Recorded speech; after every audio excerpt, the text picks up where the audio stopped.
اليوم هو الرابع من شهر محرم الحرام، والاستمرار بتوافد الجيوش للانضمام إلى عمر بن سعد لعنه الله بأعداد كبيرة للقتال ضد سيد شباب أهل الجنة الإمام الحسين عليه السلام.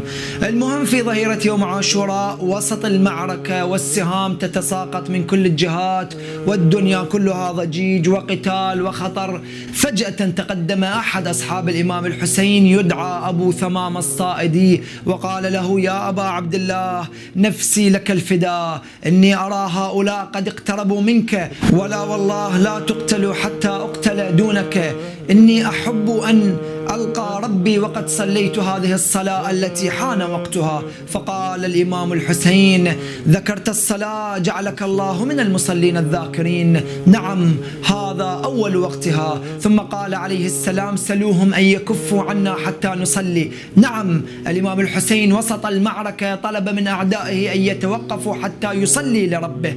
تعرفون هذا شنو معناه؟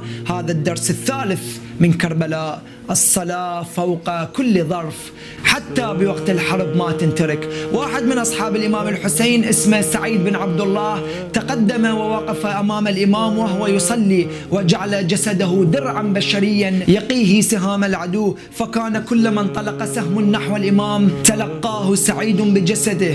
وتخيل انتهت الصلاة وهذا الرجل طاح على الأرض وهو يدافع عن صلاة الإمام الحسين عليه السلام.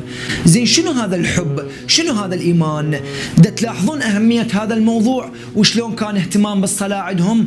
احنا اليوم كم مرة نأجل الصلاة أو نتهاون بيها على مود الشغل، على مود النوم، لو تليفون، لو كسل. لا تقول بعد شوية، لأن اللي صلى تحت السهام علمك أنه أقرب طريق إلى الله هو سجادة الصلاة، ومن أحب لقاء الله أحب الله لقاءه. إذا تريد تكون فعلا حسيني صلي أول الوقت، وخلي ربك دائما يشوفك واقف بين يديه.